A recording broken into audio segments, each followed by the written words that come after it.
오늘은 그 요한계시록 5번째 시간으로 17장부터 22장까지입니다. 마지막 시간이죠.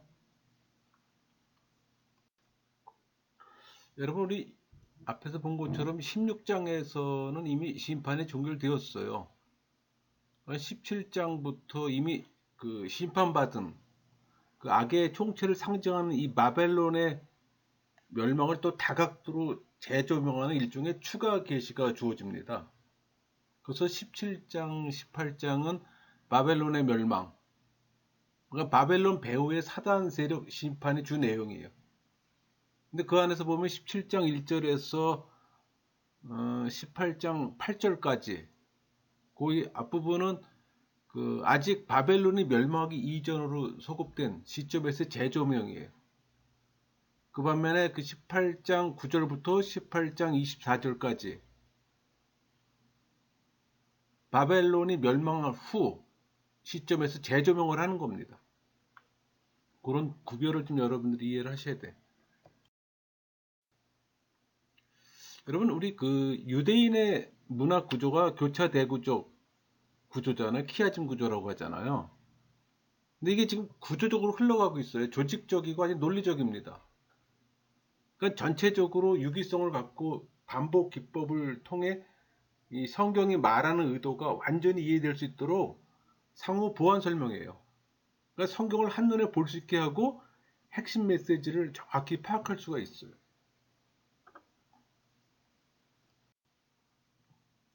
우리 17장 장제목은 큰 음료의 환상. 그러니까 내용을 보면 그 바벨론으로 상징된 이 큰 음녀가 7머리와 10뿔을 가진 짐승을 탄 모습을 사도 요한이 본 겁니다. 그러니까 천사에게 7머리와 10뿔에 대한 설명을 듣고 또 그 음녀의 전국적 이 어떤 멸망에 대한 예언을 들어요. 여기서 7머리와 이 10뿔, 우리 13장의 바다에서 나온 짐승과 동일한 짐승입니다. 그러니까 그리스도를 대적하는 적그리스도 인물에 대한 상징이에요. 그러니까 7머리는 역사를 통틀어 반기독교적 제국이나 뭐 통치자를 전체적으로 말하는 겁니다. 우리 그 16장에서 3대 7중 재앙에 관한 묵시가 일단 종결이 됐잖아요. 그러니까 이제 최종적인 대종말을 가져올 그리스도 재림에 대한 묵시를 기록하기에 앞서서 삽입 묵시가 기록된 거예요. 그러니까 이미 파괴된 세속 문명의 총체를 상징하는 큰 성 바벨론 그 멸망, 그 멸망을 다각도에서 좀 재조명하는 중간 계시 내지는 일종의 추가 계시입니다. 그래서 아까 그 구분했던 것처럼 그 17장 7절에서 18절은 음녀가 탄 짐승의 비밀에 관해서 지금 천사가 설명하는 대목이에요. 뭐 로마 제국이나 로마 카톨릭, 뭐 이스라엘 마지막 시대 어떤 적 그리스도로 또 파악할 수가 있어요. 이 17장 1절에서 18장 8절까지는 바벨론 멸망 이전으로 소급한 시점에서의 재조명인 거, 그거 여러분들이 기억할 필요가 있어요. 우리 17장에서 19장까지 교차대구적 구조로 계시록을 요약하면은 계시록은 선과 악의 영적 싸움이에요. 그 사실을 우리는 파악할 수가 있어요. 그리고 하나님의 백성을 지켜주신다는 메시지가 핵심입니다.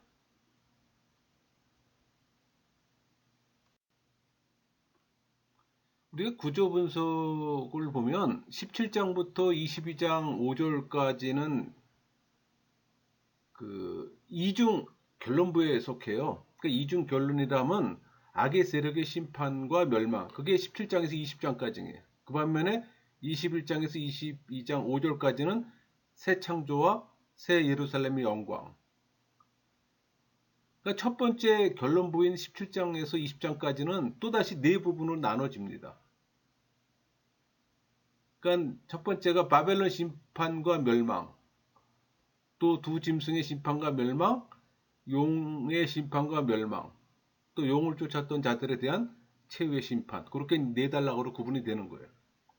그러니까 17장에서 20장은 종말에 있을 모든 악의 세력에 대한 최후의 심판과 멸망을 보여줘요. 또 이런 심판의 순서는 시간적 순서가 아니라 심판의 과정을 다양한 측면에서 묘사한 겁니다.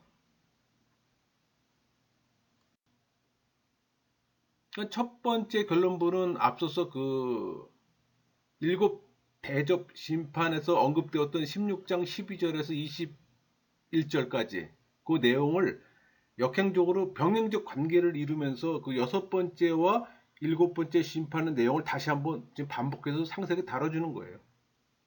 그러니까 17장부터 20장까지는 종말에 있을 모든 악의 세력에 대한 최후의 심판과 멸망을 보여준다 그랬잖아요. 그러니까 이런 심판의 순서는 시간적 순서가 아니라고 아까 말씀드렸잖아요. 그러니까 심판의 과정을 다양한 측면에서 묘사한 겁니다. 우리 그럼 내용을 좀 볼까요? 우리 1절, 2절 여기서 큰 음료가 나오잖아요. 이 큰 음료는 누굴까요? 근데 그 5절에 그 큰 바벨론이 나오잖아요. 또 나중에 18절에 그 내가 본 그 여자는 땅의 왕들이 다스리는 큰 성 바벨론이라는 표현이 있잖아요. 그래서 음료는 그리스도의 신부와 대조가 됩니다. 그러니까 바벨론은 AD 70년 이후 그 유대 묵시 문학에서 로마 제국을 가리키는 표현이었어요. 그러니까는 그 당시 그 티토의 아버지 베스파시안 황제가 다스리던 AD 71년에 그 아시아에서 만들어졌던 그 동전의 로마 일곱 산 정상에 앉아 있는 모습으로 새겨져 있어요. 또 음료를 세상의 어떤 불경건한 사회, 뭐 문화, 경제, 종교 뭐 그런 측면을 보는 학자도 있습니다. 그래서 그 1절에 많은 물이라는 표현, 많은 물 이 표현 있잖아요. 이 물들은 그 15절에 그 백성과 무리와 열국의 방언들이라는 표현이 있습니다. 그걸 말하는 거예요. 그러니까 바벨론이나 뭐 로마 통치 아래에 있는 만국을 가리키는 겁니다. 이 3절에 보면은 붉은빛 짐승이란 단어가 나옵니다. 붉은빛, 악의 세력을 상징하잖아요. 근데 그 이유는 그 색깔 자체가 공포스러워요. 또 비싼 염료 재료로 사치스러운 모습이잖아요. 그 왕족이 입는 옷이야. 하나님의 왕권을 모방하는 겁니다. 그러니까 흰 옷을 입은 예수님과 대조가 되는 색깔이잖아요. 근데 이 붉은빛 짐승은 우리 13장 1절에 등장하는 그 짐승과 동일한 모습입니다. 뭐 열부 일곱 머리 있잖아요. 또 이 4절에 자줏빛과 붉은빛 옷을 입고 이런 표현이 있는데 이 자줏빛과 붉은빛은 로마의 어떤 부와 사치 또 화려함을 상징합니다. 그러니까 그녀의 특징은 그녀가 들고 있는 금잔의 내용과 그녀의 이름으로 설명되어지는 거예요. 뭐 음행, 음료, 우상 숭배와 관련된 어떤 영적 불순함을 의미합니다. 우리 6절에는 그 요한이 그녀를 보고 놀랍게 여기고 이런 표현이 있잖아요. 충격과 공포의 의미예요.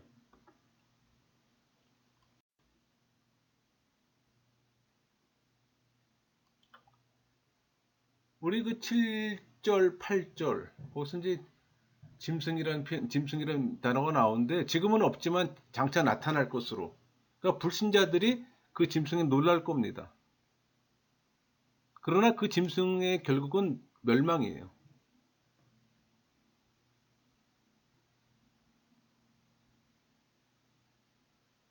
또 일부 학자들은 이것을 역사 내내 출혈할 어떤 반기독교 독재자를 또 가리키기도 합니다. 또 다른 학자들은 역사의 마지막 때 출현할 적그리스도를 가리킨다고 또 표현해요. 그러니까 9절, 10절, 11절 여기 보면 일곱 산, 일곱 왕 이런 표현 있잖아요. 그러니까 로마는 당시 그 생성될 때 로마 그 언덕에 세워졌기 때문에 1세기의 일곱 산들은 로마를 가리켰어요. 그러니까 대부분의 학자들은 일곱 왕들은 로마 황제를 가리킨다고 봅니다. 다른 학자들은 역사의 제국, 보기도 해요. 박윤선 박사 같은 경우는 역사의 제국으로 봅니다. 그러니까 묵시적 상징으로 보는 거예요. 그러니까 중요한 것은 미래의 핍박의 때 잠시라는 것과 그 짐승의 결국은 멸망이라는 겁니다. 두 번을 똑같이 강조하잖아요. 그러니까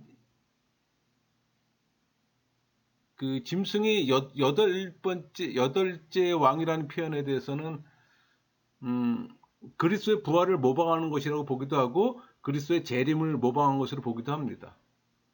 이 12절, 13절의 열왕, 열왕들은 그 로마 제국의 총독들로 보는 거예요. 또 다른 관점에서는 총독이나 뭐 분봉왕보다는 더 높은 지위로 간주되는 어떤 가신 왕들로도 보기도 해요. 근데 미래주의자들은 이걸 로마 제국의 부활로 보는 거죠. 우리 14절, 15절 로마 황제는 또 가신 왕들을 관장하기 때문에 만왕의 왕으로 또 불렸던 거예요. 그러나 참된 만왕의 왕은 예수님이 있잖아요. 그 어린 양의 승리는 우리 그 13장 4절에 누가 능히 이 짐승과 더불어 싸우리오에 대한 답변입니다. 그러니까 15절 음료가 앉은 물들은 아까 얘기한 것처럼 백성들, 무리들, 뭐 열국들, 방언들을 얘기를 하는 거예요.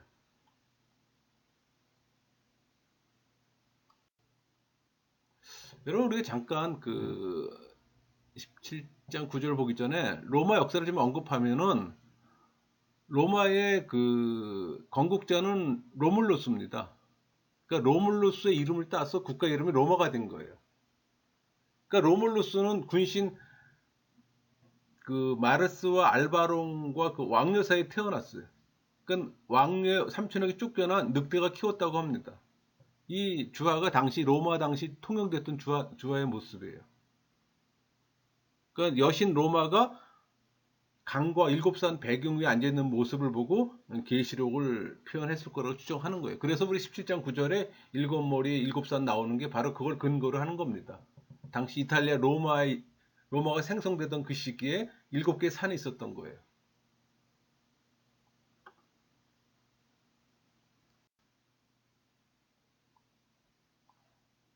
그러니까 우리 그 17장 9절에 일곱 산은 아까도 말씀드린 것처럼 로마 저술가들 사이에 흔히 로마를 지칭할 때 사용했던 표현이었어요. 그 당시. 그러니까 실제로 로마는 티베르강 주변 일곱 개의 언덕에 자리 잡은 이 부락으로 시작됐던 거예요. 그 세르비우스 그 툴리우스 때부터 일곱 언덕의 도시론이 발달된 겁니다. 그러니까 요한 당시 계시록의 독자들이 여자가 앉은 일곱 산을 당시 로마로 이해했을 겁니다. 그러나 일곱 산이 로마의 상징이라고 해도 그것은 상징의 의미를 모두 전달하는 건 아니에요.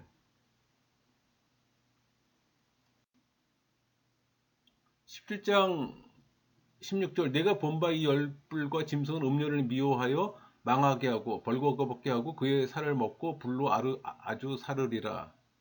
반전입니다. 그러니까 이 열불들과 짐승이 음녀를 미워해 그녀를 또 황폐하도록 또 벌거벗은 채로 그녀의 살들을 먹고 불로도 그녀를 살을 겁니다. 그러니까 악의 자기 파괴적 능력에 내전으로 황폐해지는 거예요. 그 음녀의 멸망의 비유는 이스라엘을 음녀로 묘사한 우리 에레미야서 그 2장 20절에서 4장 30절에 언급되어 있는데 거기서 갖고 온 거예요. 그러니까 배교한 교회도 적용이 되는 겁니다. 이 멸망의 근본 원인은 17절에 이는 하나님이 자기 뜻대로 할 마음을 그들에게 주사 한 뜻을 이루게 하시고 그들의 나라를 그 짐승에게 주게 하시되 하나님의 말씀이 응하기까지 하심이라.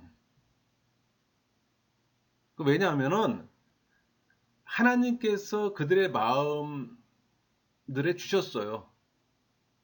그러니까 하나님의 뜻대로 하고 흰 뜻을 이스게 하려고. 그러니까 그들의 나라를 짐승에게 주려는 마음을 주셨던 거예요. 하나님 말씀이 성취되기까지. 이 모든 일을 하나님께 주관하시고 섭리하시잖아요. 28절에 그 여자는 땅의 왕들을 다스리는 큰 성, 바벨론 로마를 의미하는 겁니다.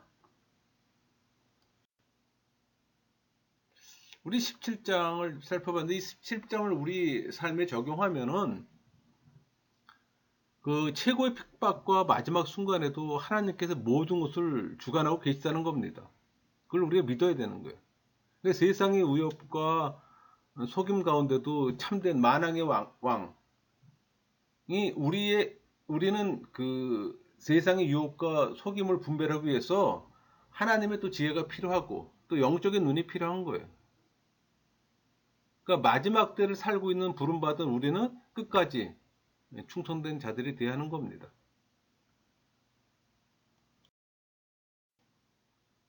18장은 그 바벨론의 멸망과 그 원인을 구체적으로 설명해요.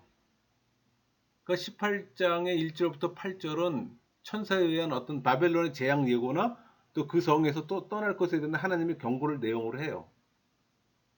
여기서 바벨론이 하나님의 진노의 심판을 받게 되는 주요 원인이 제시되는데 그것은 곧 바벨론이 만국과 더불어 자행한 음행과 사치와 치부 때문이에요. 18장 9절에서 19절 바벨론 멸망에 대한 이 세속 왕들과 상인들의 애가 이것은 그 세속 문명의 도취대 부와 향락과 어떤 사치를 즐기던 자들에게 큰 애통이 임하게 될 것을 보여줍니다. 그리고 18장 20, 잘못 표기가 됐네요. 18장 20절에서 24절 큰 돌이 바다에 던져지는 환상을 통해 바벨론의 파멸이 회복 불능의 완전한 심판이라는 것을 최종 선언하는 겁니다. 그러니까 18장 9절에서 14절, 24절까지는 바벨론이 멸망한 이후 시점에서의 재조명이에요. 우리 그 18장 1절 이 일 후에 다른 천사가 하늘에서 내려오는 것을 보니 큰 권세를 가졌는데 그의 영광으로 땅이 환하여지더라. 그래서 큰 권세, 하나님으로부터 부여받은 겁니다. 그러니까 천사가 바벨론의 완전한 멸망을 선포하는 능력을 가지고 있음을 지금 시사해요. 그러니까 우리 계시록 그 10장 1절에 그 하나님의 영광을 지금 반사하는 겁니다. 여러분 18장은 이 대접 재앙에 의해서 파괴된 세속 문명의 총체를 상징하는 큰 성 바벨론의 멸망을 지금 다각도에서 재조명하는 일종의 추가 계시예요. 2절 볼까요? 힘편 음성으로 외쳐 이르되 무너졌도다 무너졌도다 큰 성 바벨론이여 귀신의 처소와 각종 더러운 영이 모이는 곳과 각종 더럽고 가증한 새들이 모이는 곳이 되었도다. 3절 그 음행의 진노와 포도주로 말미암아 만국이 무너졌으며 또 왕의 왕들이 그와 더불어 음행하였으며 땅의 상인들도 그 사체 세력으로 치부하였도다 하더라. 2절의 이유가 3절입니다. 그러니까 그녀의 음행의 진노의 포도주로 말미암아 만국이 무너졌대요. 또 땅의 왕들이 그와 더불어 음행했고 또 땅의 상인들도 그 사치의 능력으로 부자가 됐던 거예요. 그럼 바벨론은 세상 경제의 중심에 서 있는 거예요. 그러니까 요한 당시 바벨론 즉 로마는 경제적으로 엄청난 부를 소유하고 있었잖아요.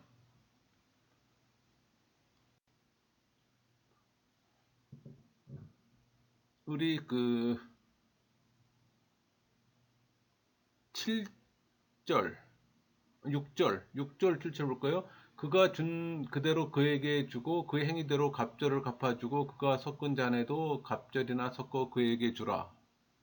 그가 얼마나 자기를 영화롭게 하였으며 사치하였든지 그만큼 고통과 애통함으로 갚아주라. 이 그 6절과 7절은 재판관의 어떤 판결을 좀 연상케 해요. 그러니까는 그 경제적 착취에 어떤 갑절의 형벌 뭐 그렇게 표현하면 될 겁니다. 그리고 8절, 8절에 하루 동안이라는 표현 나오잖아요. 아주 짧은 시간을 의미하는 겁니다. 그러니까 바벨론에게 임할 하나님의 심판이 순식간에 이루어질 걸 시사해요.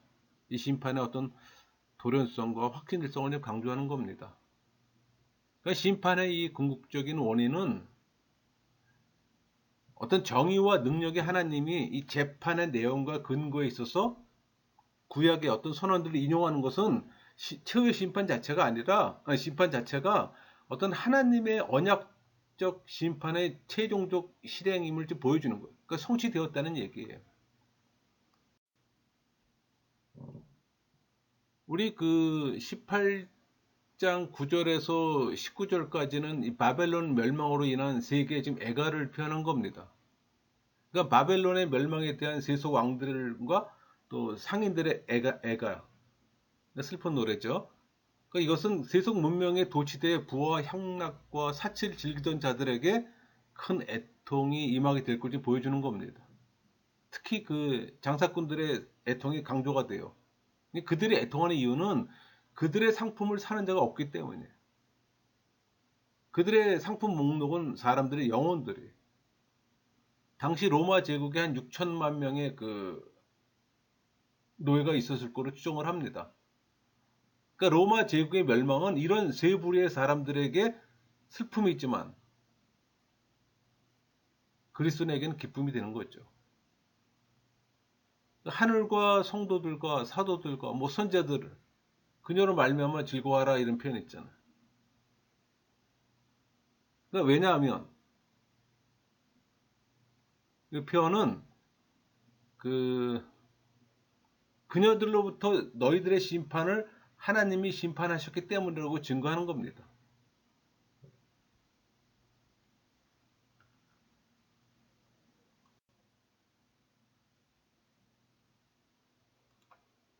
그 18장 20절에서 24절은 바벨론 멸망의 참상을 보여주는 건데 큰 돌이 지금 바다에 던져지는 환상을 통해서 이 바벨론의 파멸이 회복 불가능한 완전한 심판력을 최종 선언하는 겁니다. 그러니까 23절 심판의 이유입니다. 그러니까 선지자들과 그 성도들과 땅 위에서 죽임을 당한 모든 사람들의 피가 그 성중에서 발견됐잖아요. 그러니까 결국 바벨론의 심판이 죽임을 당한 성도들의 탄원에 대한 응답이라는 걸 지금 재차 확인하는 거예요. 여러분, 바벨론의 멸망은 우상 숭배적인 교만 때문이잖아요. 인간의 최고의 목적은 하나님께 영광 돌리는 건데 음녀 바벨론은 하나님께 영광 돌리지 않고 자기 자신을 영화롭게 했어요. 그러니까 이런 우상 숭배적 교만으로 자기를 영화롭게 하는 모습으로 나타납니다. 그러니까 만국을 우상 숭배하도록 이끌었기 때문에 복수는 사실 우상 숭배와 관련이 있어요. 그러니까 바벨론은 복수를 통해 만국으로 하여금 우상 숭배를 하게 했고 또 미혹은 마귀가 사오는 무기잖아요. 사단은 미혹을 통해 사람들을 우상 숭배로 이끌어요. 바벨론은 만국과 더불어 음행을 한 것 때문에 멸망되고 그 음행은 계시록과 구약에서 우상 숭배에 대한 은유로 사용됩니다. 그러니까 고대에서 우상 숭배와 음행은 아주 밀접한 관계가 있어요. 이방 민족들은 그 우상 숭배하는 그 제단에서 섹스 행위를 하잖아요. 그 음행이 수반되는 거예요. 또 바벨론의 멸망은 교회에 대한 또 박해 때문이고. 그러니까 선지자들과 성도들의 피가 바벨론 성에서 발견됐어요. 그러니까 바벨론은 끊임없이 성도들의 피를 흘리며 또 성도들을 죽이고 뭐 선지자들과 성도들의 피는 죽음만이 아니라 모든 종류의 박해를 또 상징합니다. 그러니까 바벨론 멸망은 세상에 대한 폭력 때문입니다. 그러니까 바벨론 성 안에서는 선지자들과 성도들의 피만이 아니라 땅 위에서 죽임을 당한 모든 자의 피가 발견됐어요. 또 이것은 바벨론 폭력이 신자들에게만이 아니라 또 불신자에게 행사되었음을 보여주고 사실 로마 제국의 팍스 로마나라고 그러잖아요. 600년의 팍스 로마나 시대가 있었는데 사실 피로 물든 평화잖아요. 폭력에 의한 평화잖아요. 그러니까 로마의 평화는 로마 전쟁을 통한 이 폭력적 정복에 의해서 이루어지고 로마에 대한 또 반대자들을 억압하면서 유지가 됐던 거예요. 이건 사실 로마 제국만이 아니잖아요. 자신의 권력과 번영을 절대화하는 모든 사회는 역사를 통틀어 언제나 다른 사람들의 희생의 바탕 위에서 건설되는 겁니다. 이 시대도 동일해요, 그거는. 이 18장을 우리 삶에 적용해 보면 우리는 그 세상의 죄에 참여하지 말고 그들과 구별된 거룩한 삶을 살아야 한다는 겁니다. 그러니까 우리는 세상의 끝을 생각하며 세상의 사치 화려함에 미혹되지 않아야 되는 거예요. 그래서 오늘날 이 경제 체계 배후에는 인간의 욕망과 그 지배 구조를 또 분별해야 하는 겁니다. 이렇게 해서 18장은 마쳤고요. 19장의 장제목은 어린 양의 혼인잔치와 백마를 탄 자. 그러니까 19장은 구조상 클라이막스예요. 그러니까 요한계시록의 핵심 주제라고 할 수 있는 그리스도의 재림에 관한 묵시 기사입니다. 그러니까 19장, 20장의 묵시는 그에게 더 나아가 사단을 비롯한 모든 악에 대한 최후 심판이에요. 그러니까 19장 1절에서 10절의 문단에서는 그 어린 양의 혼인 잔치 기약 도래로 인한 하늘의 기쁨과 찬양을 보여주고, 바벨론의 멸망은 성도들의 어떤 피해 신원이 성취된 곳으로 이는 곧 어린 양의 혼인 잔치의 때가 이루어졌던 걸 또 말해줍니다. 그 반면에 19장 11절에서 21절 백마를 타신 그리스도의 재림, 아마겟돈 전쟁에 대한 묵시의 내용이에요. 근데 아마겟돈 전쟁이란 여섯째 대접 재앙을 통해 예고된 이 재림의 날에 있을 그리스도와 그리스도를 대적하는 세력과의 최후의 전쟁이잖아요. 이 전쟁의 결과 사단의 삼두 체제를 형성했던 사단과 두 짐승은 또 유황불못에 던져지고, 그러니까 19장은 전반부는 어린 양의 혼인잔치라면 후반부는 예수님의 재림이에요. 그러니까 19절부터는 하나님의 심판의 잔치가 되는 거고, 우리가 19장 1절부터 10절은 역사의 마지막에 있을 음녀 바벨론에 대한 심판과 어린 양의 신부에 대한 구원을 또 찬양의 형식으로 표현합니다. 그러니까 세상에 대한 최종적인 심판과 교회에 대한 최종적인 구원이라는 이 이중적 주제는 큰 성 바벨론의 멸망과 거룩한 성 새 예루살렘의 완성이에요. 그러니까 일곱 번째 나팔 심판 때 선고되었던 악인에 대한 심판과 성도들에 대한 상급이라는 이중 주제를 좀 다시 한번 반복하는 겁니다. 그러니까 심판과 구원에 대한 합당한 이 반응은 또 하나님께 드리는 찬양이에요. 그 네 번의 할렐루야를 통해서 하나님의 심판과 구원을 찬양하잖아요. 그러니까 심판과 구원에 대한 찬양은 또 하늘과 땅에 있는 모든 존재가 하나님께 드려야 할 마땅한 또 반응입니다.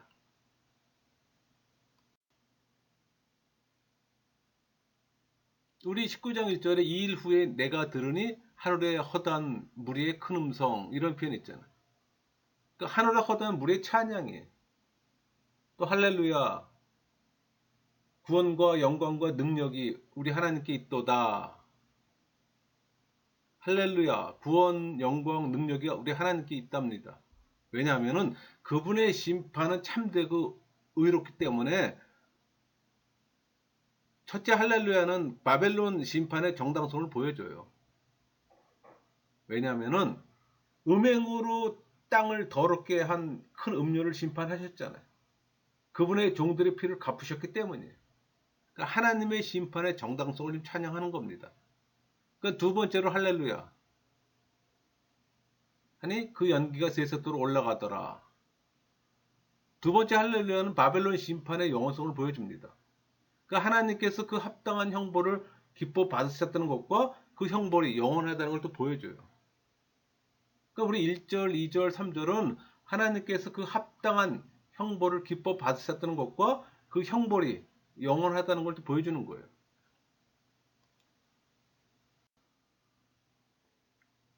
우리 4절에 또 24장로와 네 생물이 엎드려, 이런 표현했는데 여기서 24장로들과 네 생물이 찬양을 합니다.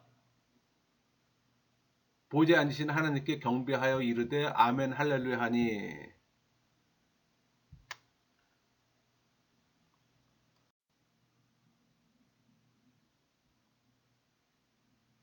우리 6절부터는 이제 그 어린 양의 신부가 받을 구원의 어린 양과 결혼식을 올리는 것과 또 어린 양의 혼인 잔치에 참여하게 될 것을 찬양합니다. 왜냐하면 그 어린 양의 결혼식이 이미 왔기 때문에 과거형이에요. 그리고 그의 아내가 자신을 준비했어요. 그리고 그녀에게 빛나고 깨끗한 세마호흡을 세마포 이 옷을 입도록 주어진 겁니다. 8절에 보면 그에게 빛나고 깨끗한 세마포 옷을 입도록 허락하셨으니 이 세마포 옷은 성도들의 옳은 행실이로다 하더라 표현하잖아. 이 세마포 옷은 성도들의 옳은 행실이에요. 그러니까 교회는 어린 양의 신부잖아요. 그래서 자신을 준비했다는 것은 어떤 영적 순결을 지킨 걸 의미하는 거예요. 우상 숭배하지 않고 타협하지 않은 어떤 신실성을 의미하는 겁니다. 그러니까 세마포 옷을 입도록 허락하였다. 이 표현은 1차적으로는 세마포 옷은 제사장들의 의복임을 또 암시해요. 또 세마포 옷은 아무나 입을 수 있는 게 아니잖아요. 하나님에 의해서 허락된 사람들만 입을 수가 있는 거예요.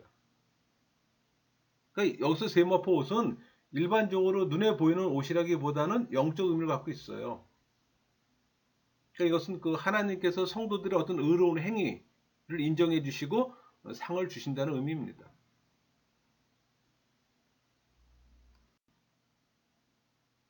19장 9절 10절 천사가 내게 말하기를 기록하라. 어린 양의 혼인잔치에 청함을 받은 자들은 복이 또다 하고 또 내게 말하되 이것은 하나님의 참되신 말씀이라 하기로 내가 그 발 앞에 엎드려 경배하려 하니 그가 나에게 말하기를 나는 너와 및 예수의 증언을 받은 네 형제들과 같이 된 종이니 삼각 그리하지 말고 오직 하나님께 경배하라. 예수의 증언은 예언의 영이라 하더라. 사도 요한이 천사 앞에 엎드려 경배하려 하고 천사는 오직 하나님께 경배하라고 또 말합니다. 그러니까 10절 후반부는 여러 해석이 있어요. 그러니까 예수님의 증언은 예언의 영이다. 이렇게 해석하는 분도 있고 또 예수님의 증언은 성령으로 말미암아 주어진 예언이다. 이렇게 하는 분도 있어요. 또 예수님에 관한 증거받은 자들은 그 예언한 자들이다. 뭐 그렇게 표현하는 사람도 있고.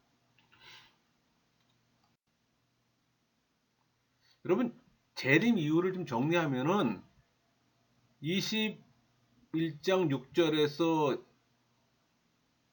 이뤘도다 이런 표현이 있잖아요. 그 사실상 종료된 거예요. 그러니까 9절 이후부터는 새 예루살렘은 그 추가된 부록 정도로 보면 됩니다.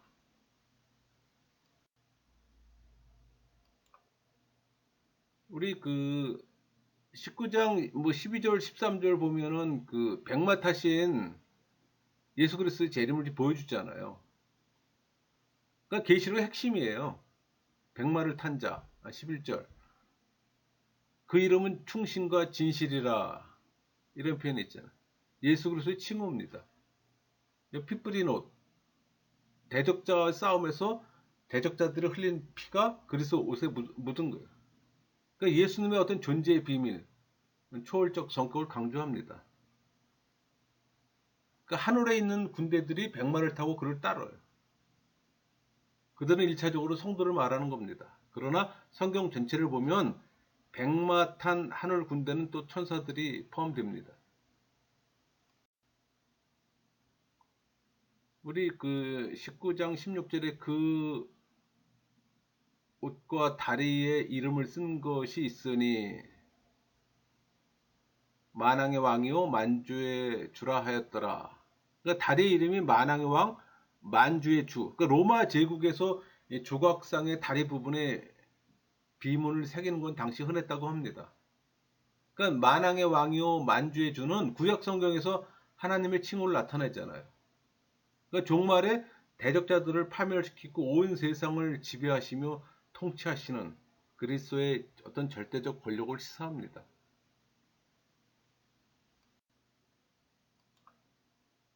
17절 18절 또 내가 보니 한 천사가 태양 안에 서서 공중에 나는 모든 새를 향하여 큰 음성으로 외쳐 이르되 와서 하나님의 큰 잔치가 모여 왕들의 살과 장군들의 살과 장사들의 살과 말들과 그것을 탄 자들의 살과 자연들이나 종들이나 작은 자나 큰 자나 모든 자의 살을 먹으라 하더라. 이 17절 18절은 하나님의 큰 잔치로의 초대입니다. 사실 이거는 그 에스겔 39장 17절에서 20절 나타난 곡의 종말론적 멸망을 또 인용한 거예요. 그러니까 새들에게 전쟁에서 죽은 시체들의 살을 먹는 큰 잔치에 초대하는 것은 정말 전쟁에 패한 하나님의 적들에 대한 하나님의 심판을 보여줍니다. 그 한 천사가 모든 세력에 하나님의 큰 잔치에 모여서 모든 자들의 살을 먹으라고 명령하잖아요. 그러니까 모든 새가 그들의 살로 배를 채웠다는 의미입니다. 그러니까 하나님의 큰 잔치는 어린 양의 혼인 잔치와 같이 하나님께서 자신을 대적한 모든 자들을 멸망시키는 잔치. 그러니까 의로운 믿는 자들에게 즐거운 축제예요. 그러나 대적자들에게는 공포의 잔치잖아요. 여러분, 시체가 새의 먹이로 주어지는 것은 하나님의 심판의 가혹성과 엄격함을 암시하는 겁니다. 그들의 죽음이 또 부끄러운 것이고 또 완전한 멸망에 이르는 것임을 또 시사해요.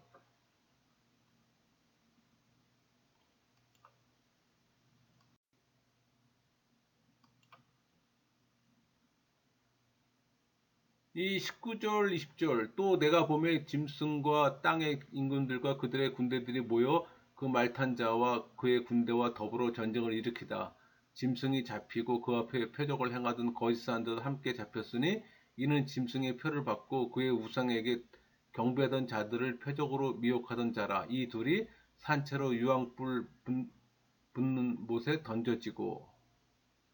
지금 백마탄 한올의 군대와 짐승의 군대 사이에 최후의 종말 전쟁이 벌어집니다. 또 이것은 최후의 종말 전쟁이고 최후의 종말론적 전쟁이라는 의미는 역사의 끝에 마지막으로 있을 전쟁을 의미하는 거예요.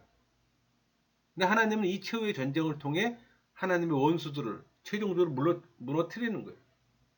하나님 백성을 영원히 구원하시고. 그러니까 이 종말론적 전쟁은 흔히 말하는 그 뭐 3차 세계대전이나 핵전쟁 같은 물리적 전쟁을 말하는 게 아니에요. 나라와 나라 사이에 싸우는 전쟁도 아니에요. 하나님을 대적하는 인류 전체가 하나님과 하나님의 백성과 대적하며 싸우는 영적 전쟁을 의미하는 겁니다. 그러니까 하나님의 초자연적 능력으로 결국 하나님의 대적들이 완전히 영원한 멸망을 받을 전쟁이에요. 그래서 이 최후의 전쟁 이후에는 더 이상 전쟁이 없다는 의미에서 이 전쟁은 최후의 종말 전쟁이라고 표현하는 겁니다. 그래서 20절에 보면 잡히고 던져지고 이런 표현이 있잖아요. 그걸 강조하는 거예요. 또 이는 아마겟돈 전쟁, 사단의 최후의 모습과도 같은 패턴이에요. 그러니까 백마탄 예수님과 짐승의 최후 종말 전쟁은 이미 우리 16장에서 설명됐잖아요. 그러니까 아마겟돈 전쟁과 동일한 전쟁이에요. 표현만 다르게 하는 것 뿐이지. 그러니까 아마겟돈 전쟁을 반복하면서 다시 더 보충하는 방식으로 다른 각도에서 설명하는 겁니다.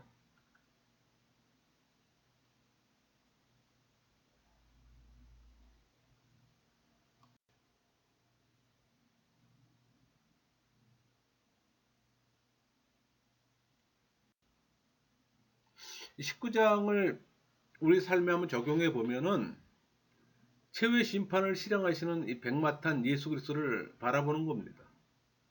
또 그분은 만왕의 왕이시며 만주의 주잖아요. 그러니까 예수님의 재림의 때에 예수님께서 우리 모든 행위에 대해 보복하시고 보상해 주심을 믿어야 되는 거예요. 그러니까 요한 계시록에 나타난 최후의 전쟁이 어떤 문자적이나 물리적 전쟁이 아닌 영적 전쟁임을 여러분들이 기억해야 합니다. 그러니까 우리는 영적 전쟁 가운데 용사이신 예수님을 끝까지 따르는 자들이 되어야 되는 거예요. 또 예수님의 승리가 곧 우리의 승리임을 또 확신하고, 그게 구원교회의 핵심이에요. 하나님께서 어린 양의 결혼잔치에 참여하도록 부르세요. 또 의로운 옷을 입도록 해주실 겁니다. 그러니까 결과적으로 하나님께서 선택하신 자들을 의롭다고 인정해 주신다는 거예요. 그리고 그리스도께서 교회를 정결하게 하시고, 사실 지금 교회가 문제가 많아요. 그러나 재림의 때는 그 문제가 모두 해결됩니다. 깨끗한 신부의 모습이 될 겁니다. 소망하세요. 소망을 가지라는 얘기입니다. 우리 20장엔 천년왕국이 나오잖아요. 그러니까 20장 1절에서 6절은 사단의 결박과 강금, 또 천년왕국에 대한 내용입니다. 논쟁이 많은 게 천년왕국이잖아요. 근데 사실 이 천년왕국은 여러분 구원의 문제가 아니에요. 신학의 문제라는 사실을 기억하세요. 얼마든지 다른 의견이 나올 수 있어요. 이거 그 목숨 걸 필요는 없습니다. 신학의 문제는 항상 다양한 의견이 나올 수 있다는 걸 전제해야 되잖아. 무천년설, 천년왕국을 지금 상징합니다. 후천년설, 천년왕국을 실제 인정하는 거예요. 역사적 전천년설은, 천년왕국은 교회 통치기관으로 보는 겁니다. 그러니까 문자적 천년이라기보다는 특정 기간을 가리키는 거예요. 그러니까 세대주의적 전천년설은 천년왕국은 문자적 천년이며 문자 그대로 이스라엘 왕국의 회복을 의미한다고 주장해요. 그 천년왕국설 논쟁의 핵심은 현재의 역사가 끝이 나고 영원한 새하늘과 새 땅이 도래하기 전에 지상에서 천년왕국이라고 불리는 지상의 중간 황금 시대가 있느냐 없느냐 그 얘기예요. 그러니까 지상의 중간에 이 황금 시대가 있으면 전천년설, 후천년설이고 없으면 무천년설이에요. 또 황금 시대가 있다면 재림 후에 있느냐 그게 전천년설이에요. 재림 전에 있느냐 그게 후천년설로 구별되는 겁니다.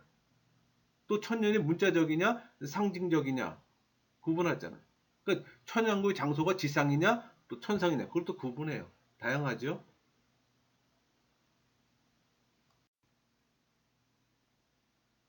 여러분 성경을 문자적으로 해석하면 전천년설입니다. 요한계시록 여러 곳에서 숫자는 일관되게 비유적으로 사용됐어요. 그러니까 성경을 영적으로 해석하면 무천년설이에요. 그러니까 무천년설은 교회 시대 내내 지상에서 신앙생활 하다가 죽어 하늘로 간 성도들이 그리스도와 함께 재림 전까지 하늘에서 베드로, 바울, 순교자들과 통치하고 있는 거예요. 그러니까 예수님 초림 때 십자가에서 사단에 결박되었고 또 재림 때 사단의 일적 석방으로 인한 하나님과 교회에 대한 이 대적을 또 심판해 사탄을 또 영원한 불못으로 던져넣게 됩니다. 그래서 문자적 해석, 영적 해석에 따라 달라지는 거예요. 그러니까 요한계시록에는 상징계시, 문자계시가 있잖아요. 어느 것을 선택하든 해석의 문제가 있어요. 선택의 문제입니다. 이거 갖고 싸우지 마세요. 구원과는 상관이 없습니다. 신학의 문제라고 그랬잖아요. 그러니까 20장의 내용이 19장에 이어지는 시간적 순서로서의 어떤 나중 사건인가 혹은 사단의 최후를 보여주기 위한 29장의 내용을 다른 각도에서 반복해 보여주는 사건인가 이 문제의 답변에 따라 또 해석은 크게 달라질 수가 있습니다.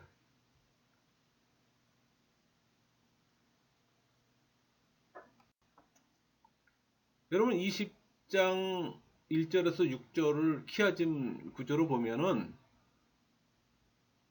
계시록은 아까도 얘기했지만 선과 악의 영적 싸움이라는 사실을 파악할 수가 있어요.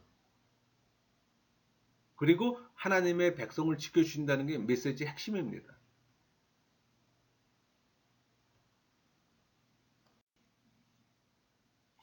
20장 1절 또 내가 몸에 천사가 무적행의 열쇠와 큰 쇠섯을 그의 손에 가지고 하늘로부터 내려와서 천사가 가지고 있는 이 무적행의 열쇠와 큰 사실은 사단을 결박하기 위해 사용되는 도구잖아요. 그러니까 무적행에 거주하는 사단의 세력과 권세가 제한될 걸 또 암시합니다. 우리가 그 계시록 9장 1절을 보면은 무적행의 열쇠를 받은 한 별이 하늘에서 떨어졌어요.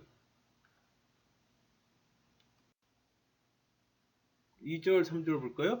용을 잡으니 곧 옛뱀이요 마귀요 사단이라 잡아서 천년 동안 결박하여 무적행에 던져 넣어 잠그고 그 후에 임봉하여 천년이 차도록 다시는 난국을 미혹하지 못하게 하였는데 그 후에는 반드시 잠깐 노이리라.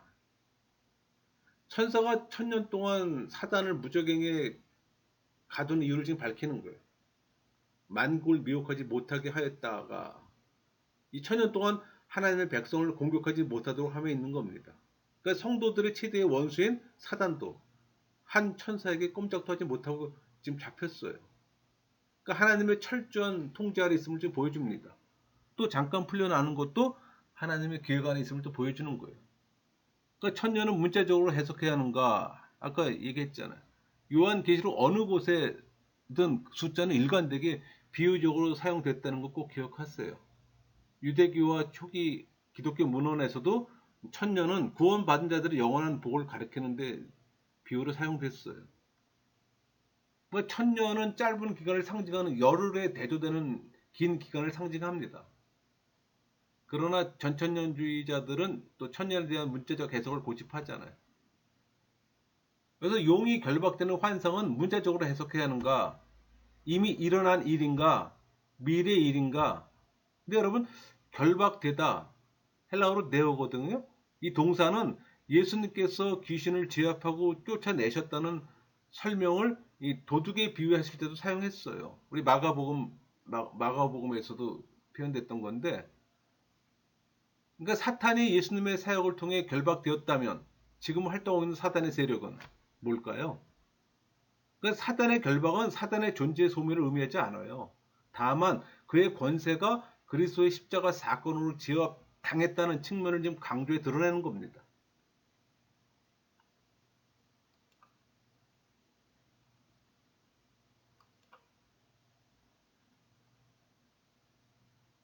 아까 요게 그 결박되다는 동사, 이게 이제 그 비유로 사용됐을 때 인용됐던 구절이에요. 마가복음 3장 27절이나 이사야 24장 21절, 22절.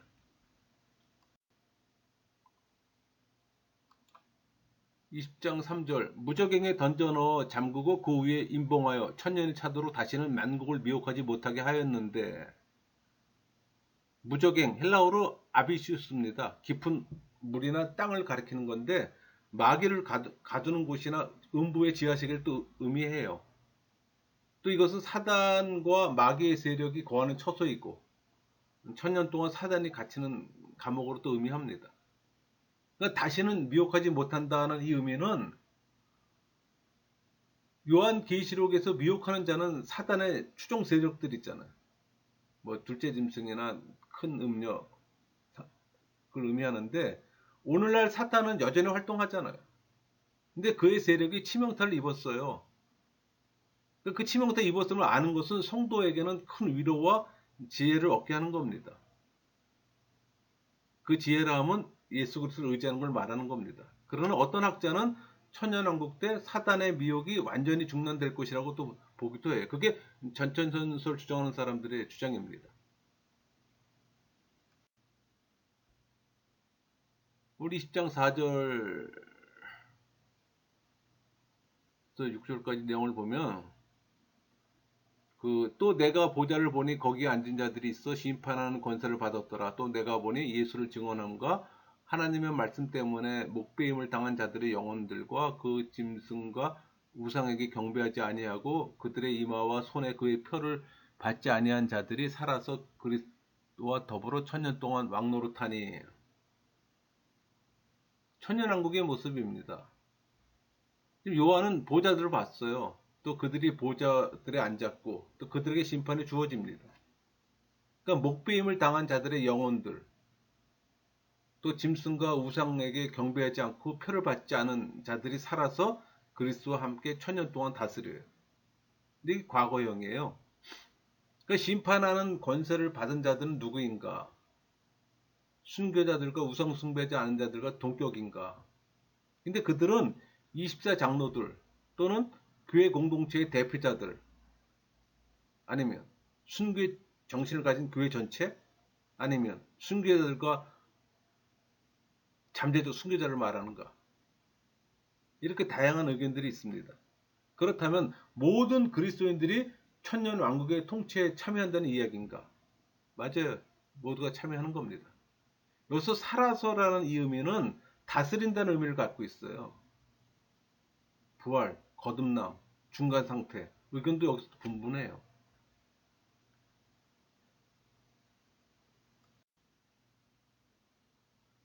우리 5절 그 나머지 죽은 자들은 그 천년이 차기까지 살지 못하더라. 이는 첫째 부활이라. 그러니까 나머지 죽은 자들, 그러니까 예수님과 관계없이 죽은 자들이, 그러니까 천년이 차기까지 살지 못했다고 표현합니다. 근데 어떤 사본에는 이 말이 없어요. 이것이 첫째 부활입니다. 그러니까 전천년설은 4절과 5절을 문자적으로 육체의 부활로 이해를 해요. 그러니까 역사적 전천년설은 첫째 부활을 영적 부활로, 둘째 부활을 육체적 부활로 이해를 했던 거예요. 그러니까 6절 이 첫째 부활에 참여하는 자들은 복이 있고 거룩하도다. 둘째 사망이 그들을 다스리는 권세가 있고 도리어 그들과 하나님과 그리스도 제사장이 되어 천년 동안 그리스도와 더불어 왕노릇하리라. 그러니까 이 첫 번째 부활에 참여하는 자들은 복되고 거룩하다고. 둘째 사망이 그들을 다스릴 수가 없어요. 그러나 그들은 하나님과 그리스도의 제사장들이 되어 천년 동안 그리스도와 함께 다스릴 거라는 미래형이에요.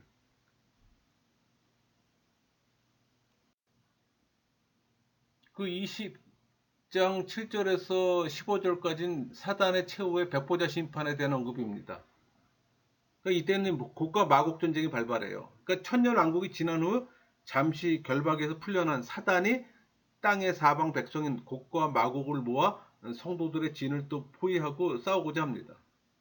그러니까 무천년설의 입장에서는 이 천년 왕국이란 상징으로 보잖아요. 그러니까 곧 그리스도와 재림 사이를 보는 겁니다. 그렇기 때문에 아마겟돈 전쟁과 곡과 마곡의 전쟁을 동일한 걸로 봐요. 그 반면에 역사적 전천연설의 입장에서 볼 때는 이 곡과 마곡 전쟁은 또 아마겟돈 전쟁과 별개입니다. 그 아마겟돈 전쟁은 그리스도의 재림의 날에 있을 전쟁이에요. 그러니까 곡과 마곡 전쟁은 천년 왕국 이후에 있을 전쟁입니다. 사실 그 개혁주의 관점에서는 무천연설이 많은 줄을 이루지만 또 역사적 전천연설도 또 수용을 해요. 우리 20장 7절에서 9절까지 천년이 참에 사단이 그 옥에서 놓여 나와서 땅의 사방 백성 곧 곡과 마곡을 미혹하고 모아 싸움을 붙이리니 그 수가 바다의 모래 같으니라. 그들이 지면에 널리 퍼져 성도들의 진거 사랑하는 성을 두루매 하늘에서 불이 내려와 그들을 태워버리고. 그러니까 천년이 찰 때 사단이 그의 감옥 무적에서 놓일 겁니다. 그리고 땅의 사방들을 그 미혹하기 위해서 또 싸움으로 모으기 위해 또 나갈 거고. 그래서 곡과 마곡은 에스겔서 38장, 39장의 예언을 지금 배경으로 하고 있어요. 또는 이것은 또 19장에 백마 타고 오신 예수님의 환상의 배경이기도 하고. 그러니까 이 말은 20장의 사탄의 최후 전쟁과 19장의 심판인 동일한 전쟁을 배경으로 반복되는 것임을 우리는 알 수가 있는 거예요. 그러니까 그들이 땅의 넓은 지역 위에 올라왔어요. 그러니까 성도들의 진영과 사랑받는 성이 에어싸움을 지금 당합니다. 그리고 하늘에서 불이 내려와 그들을 삼켜버렸어요. 그러니까 전쟁의 양상은 19장 19절이나 그 16장의 아마겟돈 전쟁과 동일해요. 그래서 이 반복이론 어떤 학자는 19장의 전쟁은 군대의 멸망을 가리키고 20장 전쟁은 세상 전체의 멸망을 가리킨다고 보기도 해요. 근데 곡은 회복한 이스라엘을 침략하기 위해 저 북쪽 지방에 이제 마곡에서 오는 메섹과 두바르의 왕을 또 의미하고 또 사단의 유혹에 넘어가 하나님과 그의 백성을 대적하기 위해 일어난 모든 사람을 또 의미합니다.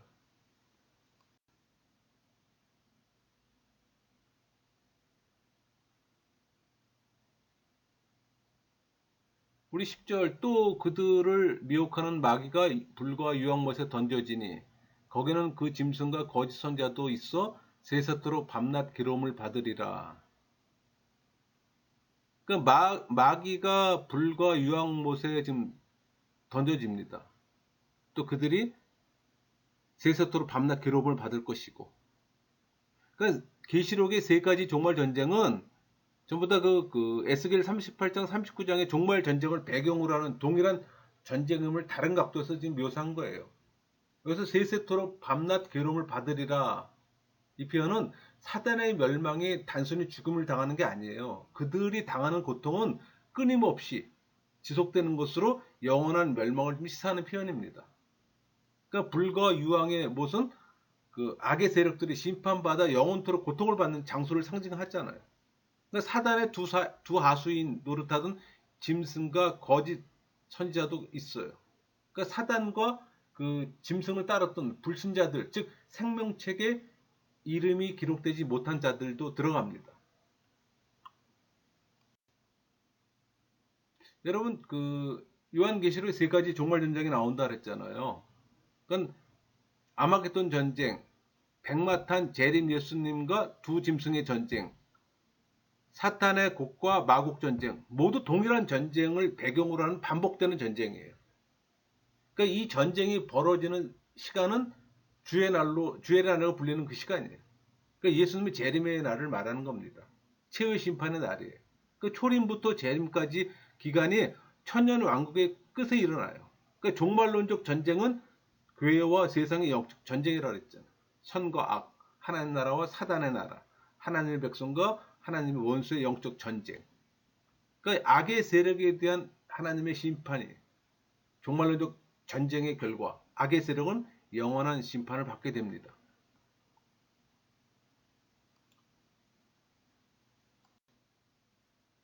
그 미국의 개신교 목회자들을 대상으로 조사한 자료가 있어요.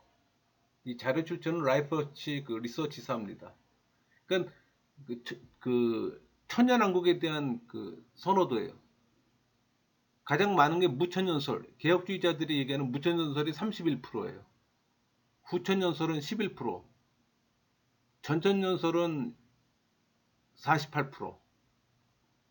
근데 이 조사에서는 전천년설이 역사적 전천년설과 세대주의 전천년설이 구분되질 않았어요. 그 조사가 빠졌다는 게 이제 문제입니다. 그게 좀 정확히 구분됐으면 좋았을 텐데.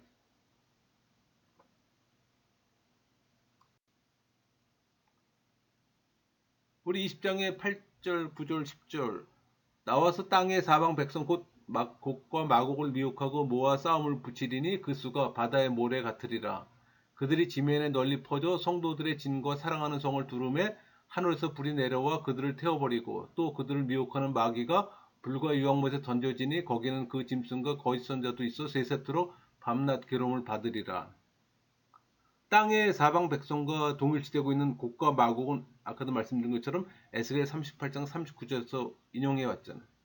그 에스겔서에 따르면 이 곡은 회복한 이스라엘을 침략하기 위해 저 북쪽 지방인 마곡에서 오는 메섹과 두발의 왕을 의미합니다. 그게 38장 2절하고 6절이잖아요. 에스겔서. 그러니까 계시록의 곡과 마곡은 에스겔과 같이 어떤 특정한 왕이나 지역을 의미하기보다는 사단의 유혹에 넘어가 하나님과 그의 백성을 대적하기 위해 일어난 모든 사람을 총칭하는 거예요. 우리 20장 11절 15절은 타락한 인류에 대한 최후의 심판입니다. 심판 장면을 묘사하는 거예요. 창세기 3장의 인간의 죄와 타락에 대한 하나님의 반응이 최후의 심판에서 드러나요. 강조점은 불신자의 최후 심판이라는 겁니다. 20장 11절 또 내가 크고 흰 보좌와 그 위에 앉으신 이를 보니 땅과 하늘이 그 앞에서 피하여 간데 없더라. 크고 흰 보좌에 앉으신 분, 성부 하나님 성자 예수님입니다. 그러니까 땅과 하늘이 그 앞에서 도망해 장소가 없었어요. 12절 또 내가 보니 죽은 자들이 큰 자나 작은 자나 그 보좌 앞에 서 있는데 책들이 펴 있고 또 다른 책이 펴졌으니 그 생명책이라 죽은 자들이 자기 행위를 따라 책들에 기록된 대로 심판을 받으니 그러니까 죽은 모든 사람들 뭐 신자나 불신자 모두를 포함합니다. 그 보좌 앞에 서 있는 책들과 생명책이 퍼져 있어요. 그러니까 그들의 행위들에 따라 책들에 기록된 대로 심판을 받습니다. 기준은 생명책과 행위책이에요. 그러니까 불신자는 행위에 따라 심판을 받고 신앙인에게는 행위에 따라 상급을 받아요. 그러니까 생명책은 하나님의 백성의 이름이 기록된 책이잖아요. 그 말은 성령 세례 받은 사람들의 이름이 기록된 책이에요. 그러니까 인간 행위가 기록된 책은 다니엘서 7장 10절을 반영합니다. 하나님의 심판의 기준인 인간 행동에 따라 심판이 이루어지고 있어요. 20장 13절, 14절, 15절 바다가 그 가운데서 죽은 자들을 내주고 또 사망과 음부도 그 가운데서 죽은 자들을 내주매 각 사람이 자기 행위대로 심판을 받고 사망과 음부도 불못에 던져지니 이것은 둘째 사망 곧 불못이라. 누구든지 생명책에 기록되지 못한 자는 불못에 던져지더라. 사망과 음부, 음부는 하데스라고 그랬죠. 죽은 자들을 내어주고 또 그들도 그들의 행위에 따라 심판을 받아요. 그러니까 사망과 음부도 불못에 던져졌어요. 이게 둘째 사망인 거예요. 영원한 죽음, 불못이죠. 그러니까 누구든지 생명책에 기록되지 못한 자는 불못에 던져집니다. 그러니까 사망과 음부가 불못에 던져졌다는 의미는 육체적 죽음이 더 이상 없고 불신자들이 영벌을 받고 사망과 음부가 끝나고 불못에 합병되는 거예요. 그러니까 사탄 세력은 영벌입니다. 그러니까 생명책에 기록된 자들은 심판의 대상이 아니에요. 그들은 도리어 심판하는 권세를 받은 자들이에요. 그리스도와 함께 심판하는 자들입니다. 그러니까 백보자 심판이 신자와 불신자의 심판을 포함하는 거예요. 성경에서 첫째 사망은 성도나 불신자들이 공통적으로 겪는 육체 죽음을 의미해요. 둘째 사망은 오직 불신자들만이 겪는 죽음이에요. 그러니까 생명책에 기록되지 못한 모든 불신자들의 영혼이 이 불못에 던져지는 겁니다. 그게 14절의 말씀이에요. 사단의 영원한 지옥 불못에 던져진다는 것은 무엇을 의미할까요? 사단이 초래했던 지상의 불행한 역사가 최종적으로 청산된다는 걸 의미하는 겁니다. 이 20장을 우리 삶에 적용해 보면 우리가 이미 하늘 보좌에 앉혀진 사람이라는 것과 나라와 제사장이 된 자들을 되었다는 걸 기억들을 하셔야 되는 거예요. 여러분 모두가. 여러분이 성령 세례 받은 사람이라면. 그러니까 우리가 그리스도의 승리와 그분의 통치에 참여하고 있음을 믿으세요. 사단과 그 세력의 최후의 심판을 믿는 그 가운데 죄를 멀리하고 또 하나님께서 우리에 대해서도 우리의 행에 따라 갚아주신다는 사실을 기억하는 가운데 충성하며 인내하세요. 어려움이 있다 하더라도. 최후의 심판과 보상을 확신하는 신앙인의 삶은 달라질 수밖에 없습니다. 세상의 유혹을 과감하게 뿌리칠 겁니다. 죄와 싸우기를 쉬지 않을 거예요. 싸울 힘을 공급하시는 분을 또 의지하며 살 겁니다. 그의 관심은 이 땅에서의 지위와 누림이 아니라 완성될 하나님 나라에서 영광을 바라보는 가운데 인내하며 주님을 따르는 삶을 살 겁니다. 그게 우리에게 주는 메시지예요. 여러분, 창세기에서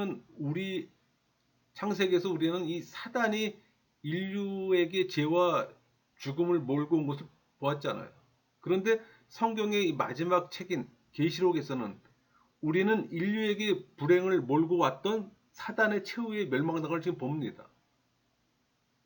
사단의 유혹에 의한 이 아담의 타락 이후 인류는 낙원을 잃어버린 신락원의 역사를 살아왔어요. 물론 그리스도의 초림으로 이 복락원의 역사는 시작됐지만 천국의 완성은 아직 이루어지지 않았잖아요. 그러나 이제 그리스도의 재림과 사단의 최후 멸망과 더불어 완전한 차원에서 복락원의 역사가 펼쳐지게 될 겁니다. 그거 기대해 보세요.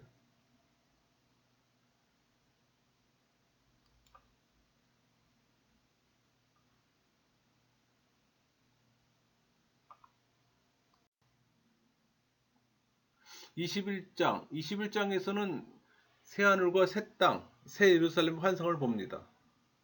그러니까 하나님의 임재하사 그분의 통치가 온전히 이루어지는 곳, 도덕적이면 영적인 곳. 그러니까 처음 하늘과 처음 땅은 하나님께서 창조하셨지만 범죄로 인해 죄와 사망이 들어와서 하나님을 대적하는 곳으로 변했어요.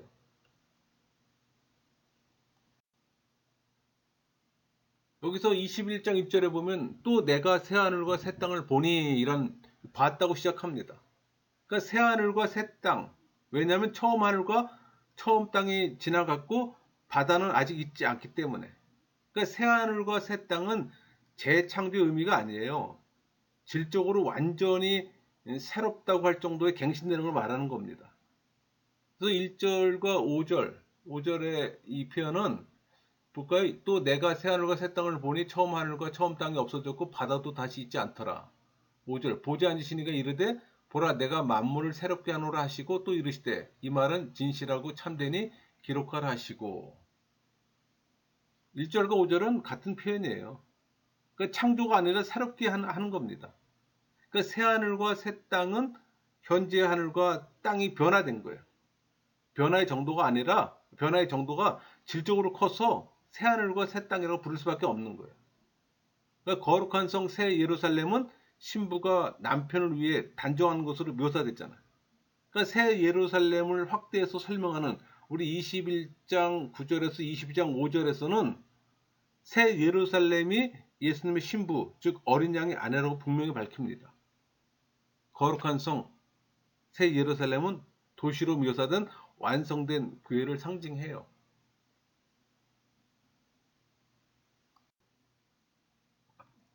2절 또 내가 보매 거룩한 성 예루살렘이 하나님께로부터 하늘에서 내려오니 그 예비한 것이 신부가 남편을 위하여 단장한 것 같더라.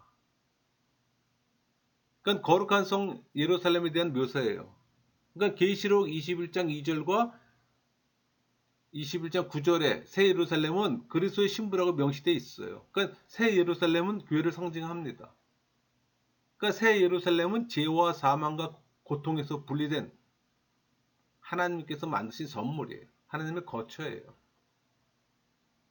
그러니까 이런 그림으로밖에 표현할 수가 없는 겁니다. 그게 피조물의 한계죠. 뭐. 우리 그 3절 내가 들으니 보좌에서 큰 음성이 나서 이르되 보라 하나님의 장막이 사람들과 함께 있음에 하나님이 그들과 함께 계시리니 그들은 하나님의 천사가 되고 하나님은 친히 그들과 함께 계셨어. 사실 레위기 26장 11에서 13절 내용을 반영한 겁니다. 여기서 임마누엘, 함께란 뜻이죠. with, 마누, 우리란 뜻이 us, 하나님, God을 설명하는 겁니다. 그게 결합된 거예요. 그러니까 새하늘과 새 땅에서는 하나님께서 인간과 영원히 거처를 같이 하실 것인데 이는 하나님의 영원한 임재를 의미하는 거예요. 그러니까 새 예루살렘은 인류의 영원한 거처, 하나님께서 자신의 이름과 영광을 영원히 두실 성이기도 해요.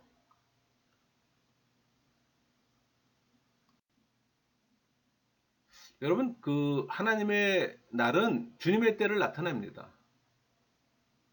그러니까 하나님의 날은 새하늘과 새 땅을 의미해요. 그러니까 하나님의 날은 마지막 심판을 위해 보존하셨고 땅끝까지 적용되며 그날의 때는 또 하나님의 시간입니다. 그날은 심판은 불심판이며 우리 모두 잃어버린 양이 되지 않도록 준비하고 있어야 되는 거예요. 왜? 그 이후의 시간은 영영 하나님과 함께하기 때문에.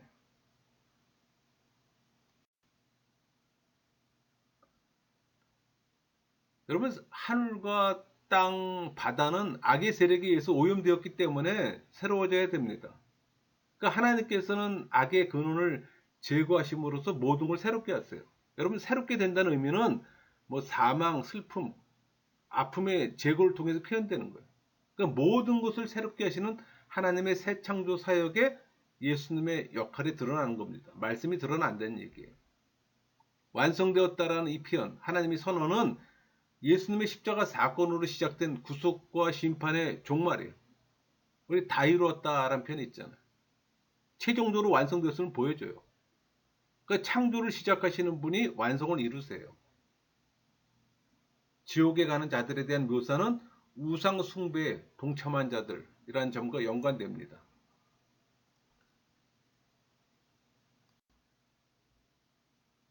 우리 21장 9절부터 21절까지는 새 예루살렘의 어떤 외부의 모습이에요.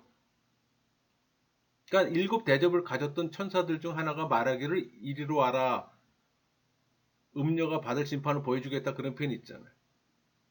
그러니까 이리로 와라. 내가 곧 어린 양의 아내를 내게 보여주겠다 이런 표현이에요. 그러니까 성령 안에서 나를 크고 높은 산으로 데려갔잖아요. 하늘에서 내려오는 예루살렘 성, 어린 양의 신부를 의미합니다. 그걸 본 거예요. 그러니까 이거는 어떤 천국의 모습을 묘사하는 것이 아니라 그리스도의 신부, 곧 교회 공동체가 누리는 복에 대해서 상징적으로 묘사하는 겁니다. 그래서 어떤 학자는 새 예루살렘이 성전인 성도들 자신을 묘사한다고 또 주장하기도 해요. 우리 구절에 보면 일곱 대접을 가지고 마지막 일곱 재앙을 담은 일곱 천사 중 하나가 나와서 내게 말해 이르되 이리로 오라 내가 신부 곧 어린 양의 아내를 네게 보이리라 하고 이런 표현이 있죠. 그러니까 어린 양의 아내는 어린 양이신 그리스도에게만 충성해 신실하게 믿음을 지킨 하나님의 백성을 의미합니다. 우리 21장 10절 거룩한 성 예루살렘이라는 표현이 있잖아요. 장차 영광을 받게 될 교회를 말합니다. 성, 하나님의 영광을 소유하고 있어요. 그 빛이 수정처럼 빛나는 벽옥처럼 또 값비싼 보석 같습니다. 깨끗한 유리 같은 순수한 금, 또 정사각형, 정육면체 모양이에요. 사실 성벽은 크고 높아요.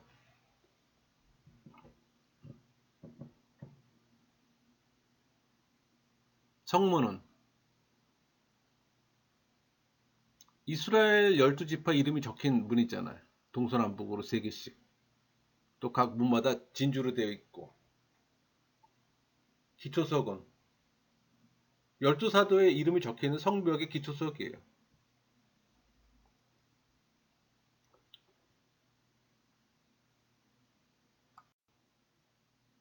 11절 하나님의 영광이 있어 그 성의 빛이 지극히 귀한 보석 같고 벽옥과 수정같이 맑더라. 하나님의 영광, 하나님의 임재를 나타냅니다. 하나님께서 이스라엘 백성의 영원한 빛이 되어 주시겠다는 약속의 성취를 지금 시사하는 겁니다.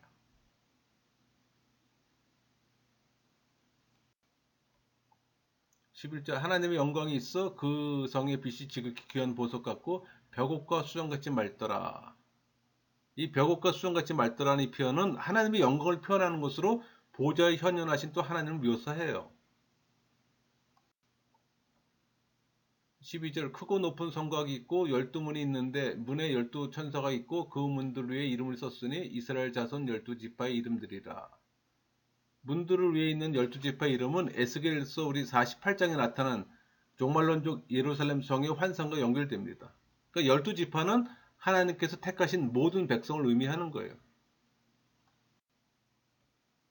13절 동쪽의 세 문, 북쪽의 세 문, 남쪽의 세 문, 서쪽의 세 문이니 그러니까 동서남북에 각각 세 문이 있다는 것은 동서남북 사방 곧 어린 양의 생명책에 기록된 모든 자들의 거룩한 도시 예루살렘이 허락됐음을 의미하는 거예요. 그러니까 12지파 이름이 쓰여 있는 12문은 약속으로서의 구약의 백성, 그러니까 12사도의 이름이 쓰여 있는 12기둥은 그 성취로서의 신약의 백성을 또 상징해요. 그렇다면 새 예루살렘의 구성원은 어느 소수 집단이 아닌 전체로서 교회, 다시 말하면 그리스도를 주로 고백하는 모든 교회 공동체를 말하는 겁니다. 근데 여러분 예루살렘 성에는 성전이 없어요.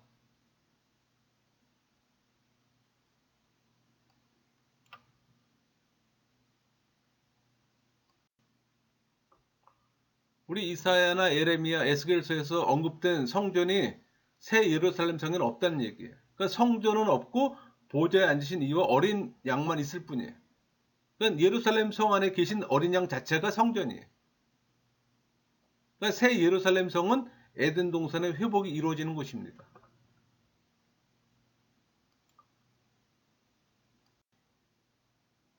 그러니까 요한계시록은 구약의 성취가 이루어진 성취의 책이잖아요. 계시록에서 성취의 때는 새 예루살렘 성과 메시아, 심판과 새 하늘과 새 땅만이 있는 거예요.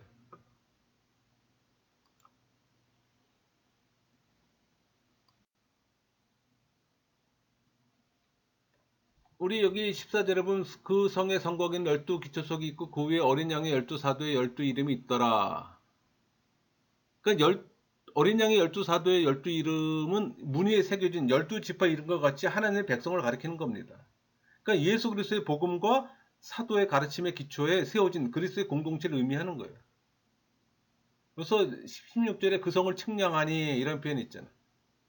측량하는 것은 하나님의 자기 백성들에 대한 소유권과 보호를 함축합니다. 성전 측량은 하나님의 백성이 거룩하게 보존됨을 나타내요. 그것은 12,000 스타디온이라는 표현이 있잖아요. 그건 거룩한 성 예루살렘의 완전함과 거대함을 의미합니다. 그러니까 여기 17절 사람의 측량 곧 천사의 측량이라. 사람의 측량 곧 천사의 측량. 그러니까 천사가 사람의 수치 도구를 사용했어요.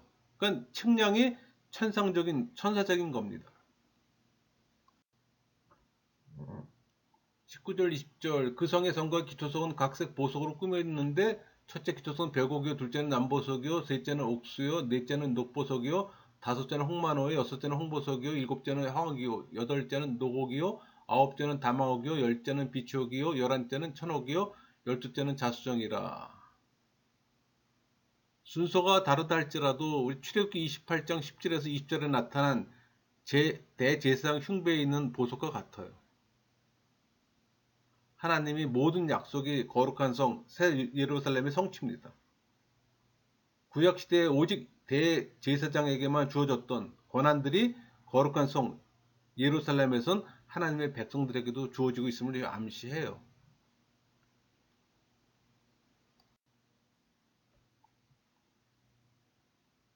(19절) (20절은) 이제 보석으로 나열하는데 부요와 풍요를 상징하는 거예요. 그러니까 인간의 상상을 초월한 거룩한 성 예루살렘의 장관을 묘사하는 겁니다. 이게 인간이 할 수 있는 최고의 표현인 거예요.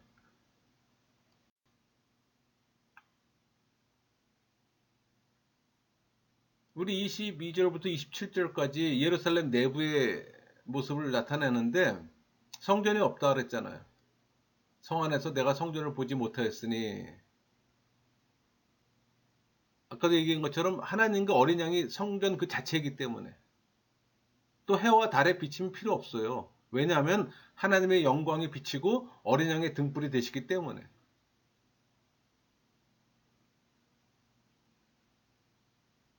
그 만국이 그 빛 가운데로 다니고 그런 표현이 있잖아요. 땅의 왕들이 자기 영광을 가지고 그리로 들어갈 겁니다.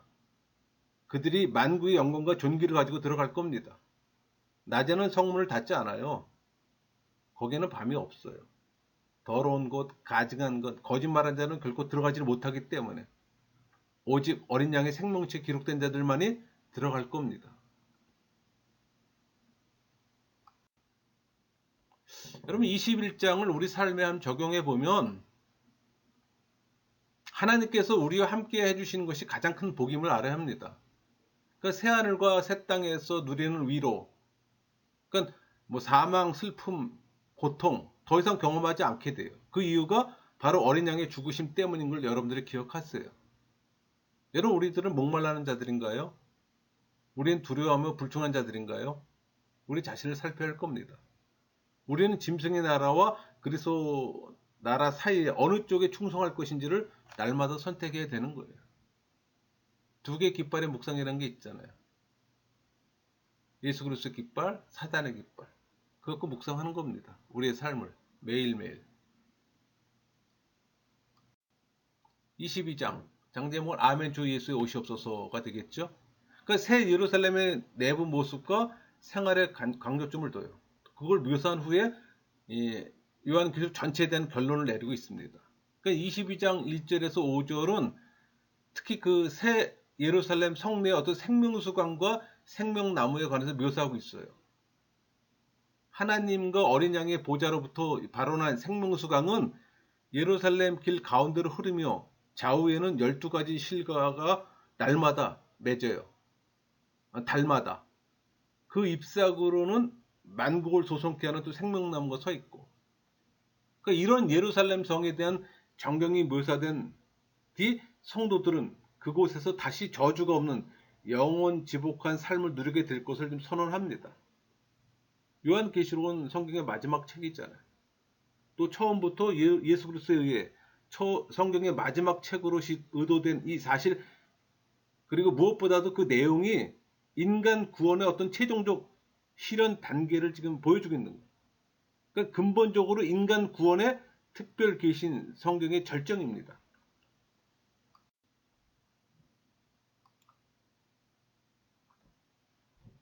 22장 1절 2절 또 그가 수정같이 맑은 생명수의 강을 내게 보이니 하나님과 및 어린 양의 보좌로부터 나와서 길 가운데로 흐르더라. 강 좌우에 생명나무가 있어 12가지를 맺된 달마다 그 열매를 맺고 그 나무 잎사구들은 난국을 치료하기 위하여 있더라. 새 에덴 동산의 회복은 에스겔을 통한 예언의 성취입니다. 그러니까 새 예루살렘 성 안에 생명수 강과 생명나무에 관한 묘사예요. 그러니까 하나님의 보좌로부터 발원한 생명수 강 좌우에 서 있는 생명나무는 12가지의 실과를 달마다 맺으며 그 잎사구로는 만국을 소송케 해요. 그러니까 성도들은 그곳에서 다시 저주가 없는 영원한 삶을 누리게 될 것을 또 선언해요. 그러니까 생명나무의 열매를 먹는 자는 그리스도로 말미암아 죄와 사망의 고통에서 온전히 벗어났음을 또 암시합니다.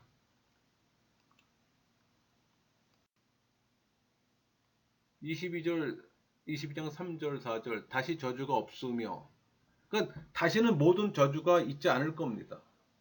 그러니까 아담의 저주가 회복된 거예요. 그러니까 하나님과 그 어린 양의 보좌가 그 가운데 있을 겁니다. 하나님의 임재 회복이에요. 그들의 종들이 그들을 섬길 겁니다.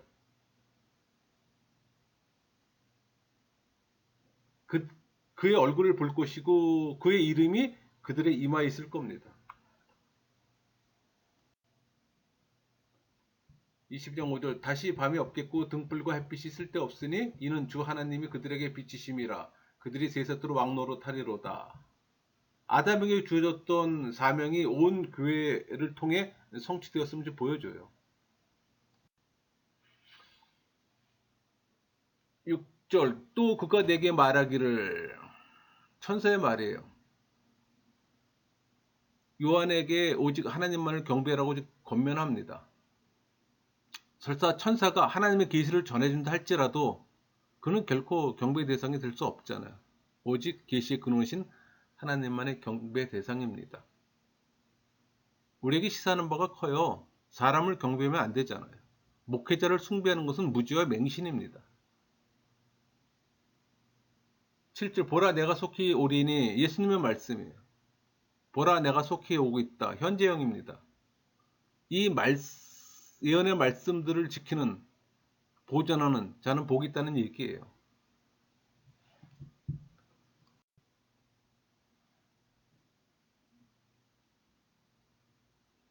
10절 11절 또 내게 말하되 이 두루마기 예언의 말씀을 인복하지 말라 때가 가까우리니 불의를 행하는 자는 그대로 불의를 행하고 더러운 자는 그대로 더럽고 의로운 자는 그대로 의를 행하고 거룩한 자는 그대로 거룩하라. 다니엘서 12장 10절의 인용입니다. 악한 자는 아무것도 깨닫지 못하기 때문에. 12절 보라 내가 속히 오리니 내가 줄 상을 내게 있어 각 사람에게 그 행한 대로 갚아주리라. 그러니까 예수님의 재림의 목적은 심판 형벌뿐만 아니라 상을 주기 위함도 있어요. 13절 나는 알파와 오메가요 처음과 마지막이요 시작과 마침이라.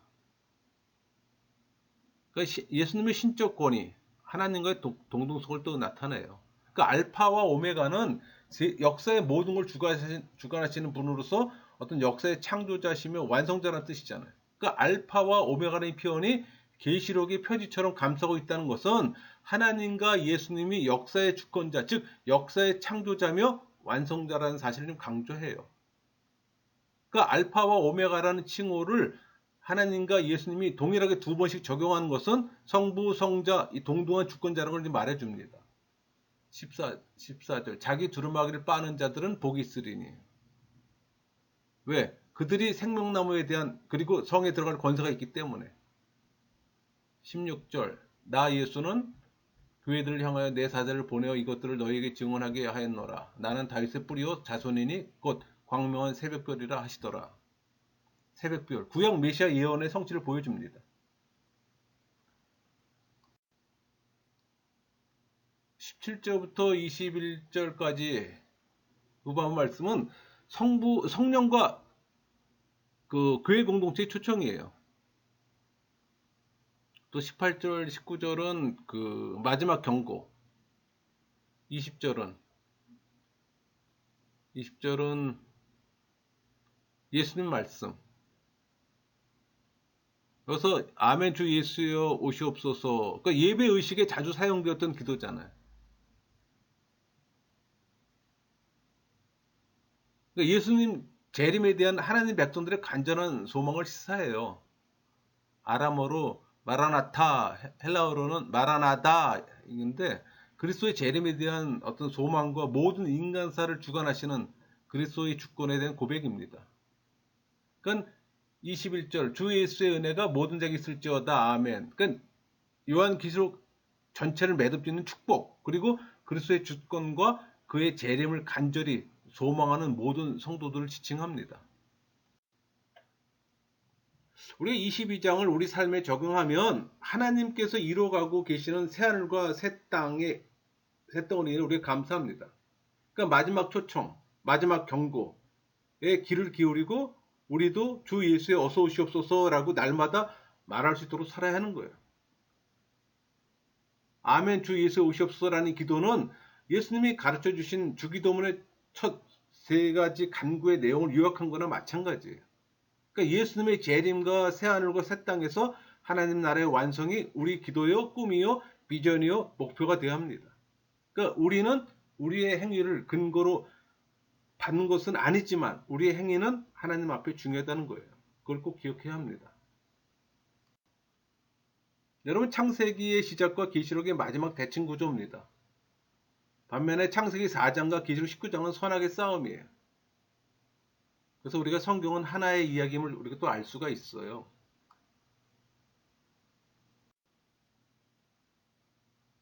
창세기 시작과 계시록 마지막 대칭 구조의 말씀을 비교해 봤습니다. 이런 건 여러분들이 직접 성경을 펴놓고 확인해 보는 것도 괜찮아요. 화면을 정지시켜 놓고.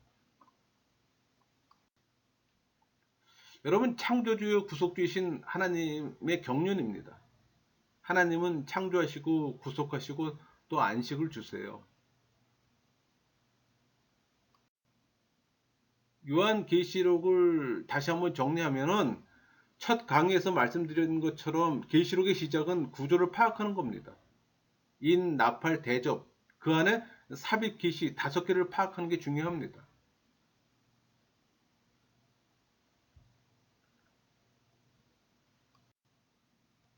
여러분 그 성경의 첫 권인 창세기에서 우리는 사단이 인류에게 죄와 죽음을 몰고 온 걸 봤잖아요. 계시록에서는 우리는 인류에게 불행을 몰고 왔던 원수 사단의 최후로 멸망당하는 걸 또 봅니다. 그러니까 사단의 유혹에 의한 아담의 타락 이후 인류는 신라곤의 역사를 살아왔어요. 그리스도의 초림으로부터 복락원의 역사는 시작되었지만 천국의 왕성은 아직 이루어지지 않았잖아요. 그 재림과 사단의 최후 멸망으로 진정하고 완전한 차원에서의 복락원의 역사가 펼쳐지게 되는 겁니다. 여러분 계시록 예언의 목적은 말세를 살아가는 사람들에게 하나님의 심판을 경고함으로써 회개를 촉구하며 또 특히 환난을 피할 수 없는 성도들에게 인내로서 그 환난을 통과하도록 격려하는 책이에요. 그러니까 계시록을 공부해가는 방향성을 찾았습니까? 그것은 나의 주 예수 그리스도를 바라보는 겁니다. 계시록은 나를 위해 쓴 장편의 편지예요. 그러기에 계시록엔 주님의 사랑이 녹아 있고 또 마지막 때에 우리가 감당해야 할 사명이 담겨 있어요. 부지런히 계시록을 읽으면서 주님의 사랑을 느끼면서 절박한 주님의 소원을 이 땅에서 이뤄가는 삶을 힘써 살아가는 겁니다. 마라나타. 마치겠습니다.